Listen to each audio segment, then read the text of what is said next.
안녕하세요. 윌리TV의 윌리입니다. 미국의 주요 소셜미디어 기업들은 트럼프 대통령의 계정을 모두 영구 삭제하기로 결정을 했는데요. 그 어떤 정치인들보다 트위터 정치를 잘하던 이 트럼프 대통령에게는 큰 충격이었습니다.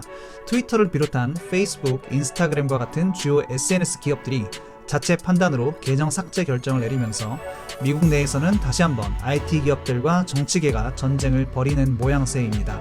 이 전쟁에 가장 먼저 신호탄을 올린 회사는 페이스북이었죠. 1월 6일 극단주의 폭도들이 워싱턴 연방의회 의사당에 난입하는 사건 이후에 페이스북의 창업자인 마크 주커버그는 자신의 페이스북 계정에 이와 같은 긴 글을 올렸습니다.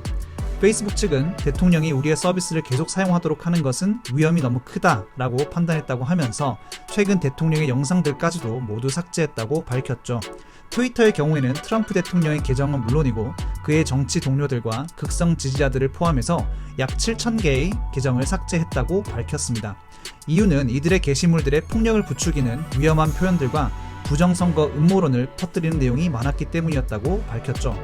이로 인해서 트럼프 지지자들과 극우 성향을 가진 이용자들은 이런 SNS를 버리고 또 다른 SNS 어플로 대거 이동을 했는데요.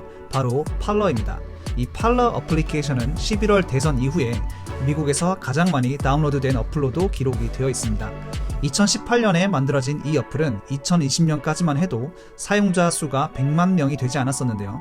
현재 실사용자 수는 400만 명이고 등록자 수는 1000만 명을 넘는 것으로 알려져 있습니다. 팔러는 다른 SNS 기업들과는 달리 프리 스피치, 즉 표현의 자유를 가장 큰 가치로 여기고 어떤 제재도 가하지 않았기 때문에 다른 곳에서 경고를 받거나 삭제를 당한 이용자들이 대거 이동해서 극우파들의 SNS라는 별명도 가지고 있습니다. 그런데 급성장하던 팔러에 급제동을 건 이들이 있는데요. 그것은 다름 아닌 아마존, 애플, 구글이었습니다. 팔러 같은 SNS 기업들은 기본적으로 데이터를 저장하고 온라인으로 사용할 수 있는 클라우드 서비스를 이용해야 하는데요. 팔러의 경우에는 전 세계에서 가장 큰 클라우드 서비스를 제공하고 있는 아마존의 아마존 클라우드 서비스를 사용하고 있었습니다. 그런데 1월 6일 사태 3일 후인 1월 9일에 아마존 클라우드는 팔러에게 호스팅 서비스를 중단하겠다고 밝히면서 일방적으로 계약을 해지했습니다. 그래서 현재는 팔러의 이용자들도 이 팔러의 서비스를 사용하지 못하고 있는 상태이죠. 애플과 구글 경우에는 자신들의 앱스토어에서 팔러를 다운로드조차 할 수 없게 삭제를 시켰습니다. 이유는 극단주의자들의 게시물들을 다루는 서비스에 동참하지 않겠다라는 것이었죠. 그로 인해서 1월 11일 팔러는 아마존을 상대로 소송을 제기한 상태입니다. 아마도 이 부분은 법원에서 아마존에 대한 소송이 진행되는 동안 클라우드 서비스를 계속 제공하도록 명령할 것으로 보입니다만 이 법적 공방은 단순히 팔러의 억울함 해소 수준으로 끝나는 것이 아니라 최근 미국 정치계와 빅테크 기업들이 전쟁을 벌이고 있는 독점 금지법에 대한 논의에 불을 붙일 것으로 보여서 기나긴 전쟁이 될 것으로 보입니다.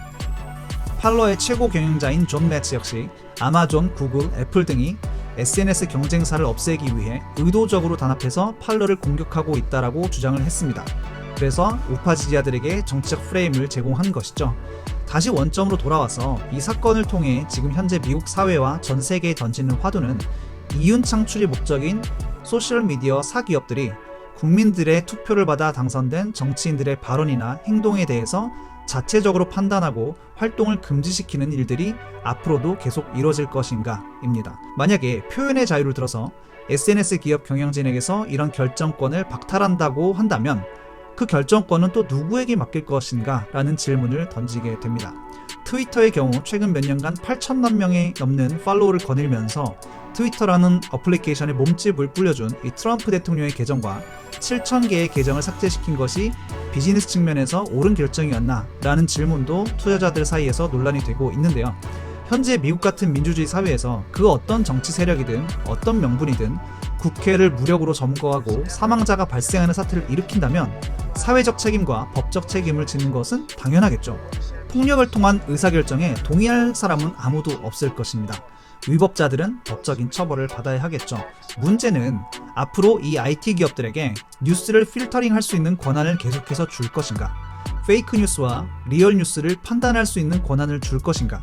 사회에 필요한 이용자인지 아니면 위험한 이용자인지의 판단 기준을 몇몇 IT 기업의 경영진들에게 넘길 것인가? 라는 질문을 남기게 되었습니다. 아니면 SNS 기업들도 어느 정도는 책임감을 갖고 권한을 가져야 한다라고 하시는 분도 계시겠죠. 그렇다면 그 어느 정도를 누가 결정할 것인지 또 어떻게 결정할 것인지 라는 질문도 남기게 됩니다. 여러분들의 생각은 어떠신가요? 아무튼 트럼프 대통령은 계속해서 SNS 정치 활동을 하기 위해서 다른 플랫폼으로 이동을 고려하고 있고 여의치 않을 경우는 자체 플랫폼을 만들 계획도 있는 것으로 알려졌습니다. 어떤 방식으로 흘러가든 간에 어플리케이션을 기준으로 해서 우파와 좌파가 갈려서 자신들 진영만의 뉴스룸에 갇혀버리는 그런 필터 버블 현상과 에코 체인버 현상이 강해질 것으로 보입니다. 그로 인해서 정치 양극화가 지금보다 더 심화될 것으로 예상되는데요. 이것이 미국 문제만은 아니겠죠.